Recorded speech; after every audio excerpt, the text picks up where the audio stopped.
നിങ്ങൾക്ക് തന്നിരിക്കുന്നത് ഫസ്റ്റ് സാധാരണ ഈ പ്രസ് മീറ്റുകളിൽ നമ്മൾ ആദ്യം വാക്കുകളാണ് കൊടുക്കാറുള്ളത്. പക്ഷേ ഈ ഫസ്റ്റ് പേജിൽ നിങ്ങൾ നോക്കുകയാണെങ്കിൽ എല്ലാവരുടെയും കയ്യിൽ ലഭിച്ചിട്ടുണ്ടെങ്കിൽ നമ്മുടെ നാട്ടിൽ പെട്ടെന്ന് നിങ്ങളുടെ എല്ലാം ഓർമ്മയിൽ വരുന്ന 2-3 കാര്യങ്ങളാണ് സൂചിപ്പിക്കുന്നത്.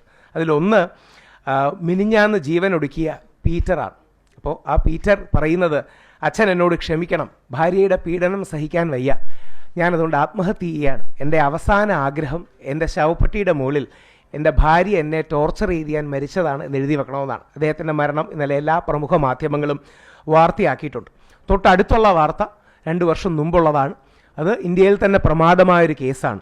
7 വർഷം ഒരാൾ വ്യാജ കേസിൽ ജയിലിൽ കിടന്നു. 7 വർഷം. സാധാരണക്കാരനുമല്ല, കേന്ദ്രീയ വിദ്യാലയയിലെ സാറാണ്.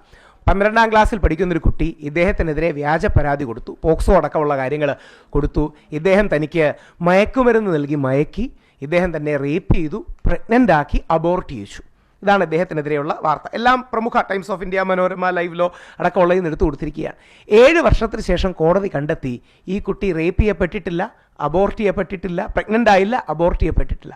7 വർഷം കഴിഞ്ഞാണ് ഇദ്ദേഹത്തെ വെറുതെ വിട്ടത്. ഇദ്ദേഹം 12ാം ക്ലാസ്സിലെ കുട്ടി, സ്കൂളിലെ എന്തോ മാർക്ക് പ്രശ്നം അടക്കമുള്ള കാര്യങ്ങളിൽ ഇവർ തമ്മിൽ തർക്കം ഉണ്ടായതുകൊണ്ട് ഈ വ്യാജ പോക്സോ കൊടുത്ത് 7 വർഷമാണ് ഒരാൾ ജയിലിൽ കിടന്ന അവസാനം കോടതി നിരപരാധിയാണെന്ന് കണ്ടെത്തിയത്. തൊട്ടിപ്പുറത്ത് നമ്മുടെ എല്ലാം പെട്ടെന്ന് മനസ്സിൽ ഓർമ്മയുള്ള ശ്രീ രഞ്ജിത്ത് സാറാണ്, പ്രത്യേകിച്ച് ഈ ഭാഗങ്ങളിൽ കൂടിയുള്ളത്. കർണാടക ഹൈക്കോടതി അദ്ദേഹത്തിൻ്റെ കേസിനെക്കുറിച്ച് പറഞ്ഞത് classic example of a false case. അതായത് ഇത് ക്ലാസിക് ഉദാഹരണമാണ് ഫോൾസ് കേസിൽ. 2015 തുടങ്ങിയ ഹോട്ടലിൽ വെച്ച് 2012 പീഡിപ്പിച്ചു എന്ന് പറഞ്ഞാണ് ഒരാൾ കേസ് കൊടുത്തിരുന്നത്. ഇനി അടുത്തത് നമ്മുടെ നാട്ടിൽ ശ്രദ്ധിക്കപ്പെടാതെ പോയി, അതുകൊണ്ടാണ് ഫ്രണ്ട് പേജിൽ കൊടുത്തത്. എല്ലാവരും ശ്രദ്ധിക്കേണ്ട ഒരു വാർത്ത ഈ 4-മത്തെയാണ്. ഇതാണ് ഞങ്ങൾ ശ്രമിക്കുന്നതും ഞങ്ങളിൽ എത്താൻ ആഗ്രഹിക്കുന്നതും. UP-യിലെ ഒരു കോടതി 1653 ദിവസം ഒരു സ്ത്രീക്ക് തടവ് ശിക്ഷ ലഭിച്ചു. 5.8 ലക്ഷം രൂപ ആ വ്യക്തിക്ക് ഫൈന് മേടിച്ചു.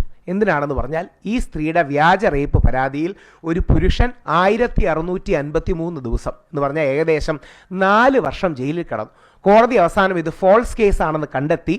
എത്ര ദിവസം പുരുഷൻ ജയിലിൽ കിടന്നോ അത്രയും ദിവസം ഈ സ്ത്രീയും ജയിലിൽ കിടക്കണമെന്നും ഈ കാലം കൊണ്ട് ഇയാൾക്ക് എന്ത് റവന്യൂ ഉണ്ടാകുമായിരുന്നോ ആ റവന്യൂ ഈ സ്ത്രീയുടെ കയ്യിൽ നിന്ന് പിടിക്കാൻ ഇന്ത്യയുടെ നീതിന്യായ വ്യവസ്ഥയിൽ കഴിഞ്ഞ വർഷം 2024 കോടതി ആദ്യമായിട്ടായിരിക്കും അങ്ങനെയുള്ളൊരു വിധി പുറപ്പെടുവിച്ചത്. അതിന് സ്ട്രിക്ട്ലി സെക്ഷൻ ഉണ്ടോ, നിയമം ഉണ്ടോ എന്ന് ചോദിച്ചാൽ സംശയമാണ്. പക്ഷേ കോടതി വളരെ പോസിറ്റീവായിട്ട് ഒരു മൂഡിലെടുത്ത് എത്ര ദിവസം പുരുഷൻ വ്യാജമായി ജയിലിൽ കിടന്നോ, വ്യാജ പരാതിയിൽ ജയിലിൽ കിടന്നോ അത്രയും ദിവസം ആ സ്ത്രീയും വ്യാജമായി ജയിലിൽ കിടക്കണം. ഇത് ഞങ്ങളുടെ ആവശ്യമല്ല, ബഹുമാനപ്പെട്ട ഒരു കോടതി നൽകിയ വിധിന്യായത്തിൻ്റെ പ്രമുഖ മാധ്യമങ്ങൾ റിപ്പോർട്ട് ചെയ്ത കാര്യമാണ്. നമ്മൾ മുമ്പോട്ട് വെക്കുന്നത് പുരുഷ കമ്മീഷൻ എന്ന ആശയം ഇതിൻ്റെ പേരില്ല. യഥാർത്ഥത്തിൽ ഈ പത്രക്കുറിപ്പിലൊന്നും എൻ്റെ വ്യക്തിപരമായ കാര്യം കാണാത്തത്, ഇന്ന് ഞാൻ ഇന്നലെ ഉണ്ണികൃഷ്ണൻ സാറിനെ അടക്കം ഇവിടെ വിളിച്ച് ഇവിടുത്തെ ട്രഷറിയും ഒക്കെ വിളിച്ചിട്ട് ഒരു പത്രസമ്മേളനം ബുക്ക് ചെയ്തപ്പോൾ എനിക്കെതിരെ ഹണി റോസിൻ്റെ പരാതി വന്ന കാര്യം ഞാൻ അറിഞ്ഞിരുന്നില്ല. ഞങ്ങളതുകൊണ്ട് ഈ പത്രക്കുറിപ്പെല്ലാം ബുക്ക് ചെയ്ത് ഇന്നലെ വൈകിട്ട് വന്നപ്പോൾ, അതായത് വൈകിട്ട് ഏകദേശം 8:30 ഞങ്ങൾ സ്റ്റാർട്ട് ചെയ്യാൻ വന്നപ്പോൾ 1-2 ചാനലുകളിലും മറ്റും വിളിച്ചു പറഞ്ഞു ഹണി റോസ് വീണ്ടും എനിക്കെതിരെ പരാതി നൽകി.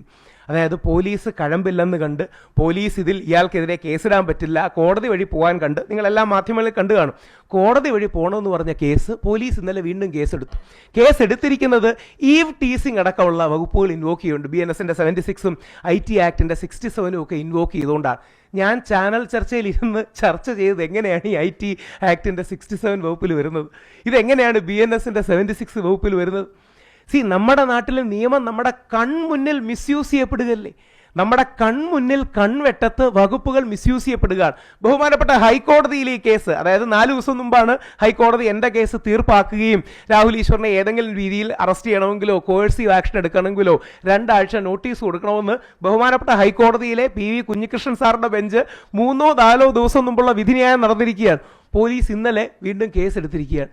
എന്തുകൊണ്ടാണ്? കാര്യം ഈ നാട്ടിൽ അങ്ങനെ പുരുഷനെതിരെ കേസെടുക്കുന്നതാണ് പുരോഗമനം. പുരുഷനെ അങ്ങനെ കേസിൽ കൊടുക്കുന്നത് എന്തോ വലിയ കാര്യം ചെയ്യലാണ്. പുരുഷനെതിരെ വ്യാജ പരാതി വന്നാൽ അത് പെൺകുട്ടി എന്ത് ചെയ്താലും പ്രശ്നമില്ല, ആ വ്യാജ പരാതി നിലനിൽക്കും എന്നുള്ളൊരവസ്ഥ ഈ നാട്ടിൽ നിലനിൽക്കുന്നുണ്ട്. ഞാനായതുകൊണ്ട് ഫൈറ്റ് ചെയ്യും, സംശയമൊന്നുമില്ല.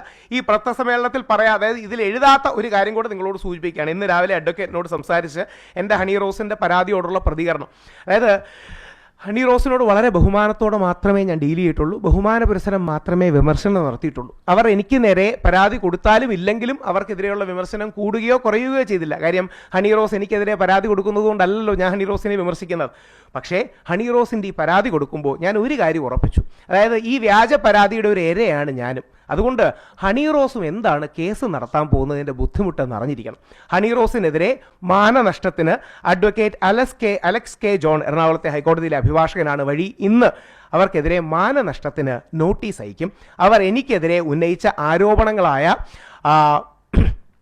ഓർഗനൈസ്ഡ് ക്രൈമിൻ്റെ ഭാഗമാണ് തുടങ്ങിയ കാര്യങ്ങൾ എന്നെ അപകീർത്തിപ്പെടുത്തി എന്ന് ചൂണ്ടിക്കാണിച്ചുകൊണ്ട് അവർക്കെതിരെ മാനനഷ്ടത്തിന് കേസ് കൊടുക്കും.